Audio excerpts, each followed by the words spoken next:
sport. You took that everywhere. Like you did it so really I high did. level and you went all over the world. But you would have, as brilliant as that was, you would have experienced some accessibility issues. Being in a wheelchair and the world way back was not, Even now, look, we have improved upon that. yeah. I mean, I traveled to Prague, one of the countries, let me tell you, not accessible. That was 90s, I think. I know just before 2000, but cobblestones and things like that. It's Oh, an old country, like so that's really not accessible. But even Sydney, where I am today, we're still improving. Like we've recently, our ferry wharf, for instance, was not accessible, and I remember having a conversation with the council, going, "We need to make this accessible," and that was like 20 years ago. And they went, "Yeah, we've got plans to do it." They've literally just done it now.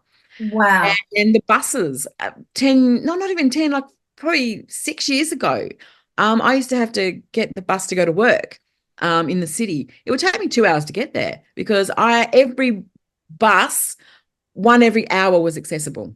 All right. And if that was full, being peak hour, I had to wait for the next one.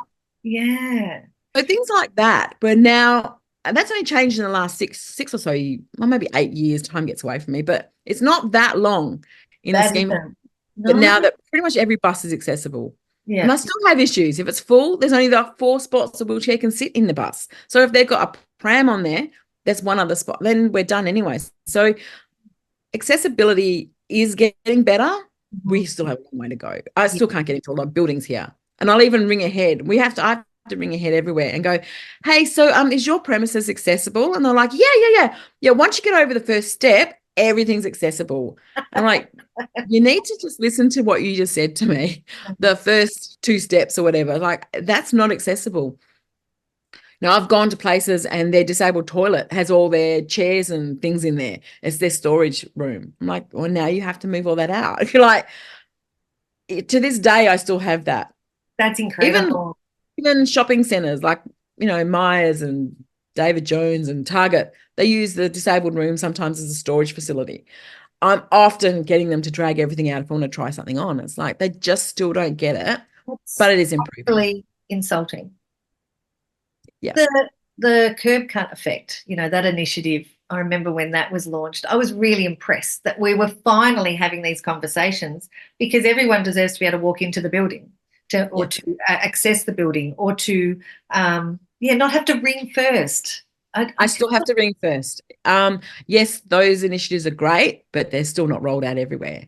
There are yeah. still curbs that don't have cutouts. No, no. And when I was saying walk, it's still tripping hazards for people. So we need a ramp, but we also sometimes don't need the steps because you might have had a brain injury or a tripping hazard for someone with low sight or there's so many variations that I think need to be included. It's not just one person. Yeah. Yes.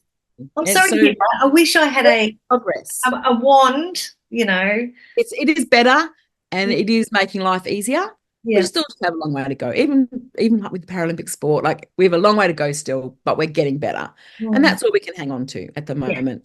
Yeah. And it does make life easier, Always. but I still have to think ahead whenever I travel and do something. It's a whole process. I have to call, make sure accessible and my idea of accessible and yeah. Different to theirs because it only has one Exactly. step, Linda. You'll be fine to Exactly. get over that first step Yeah, and you'll love it. exactly.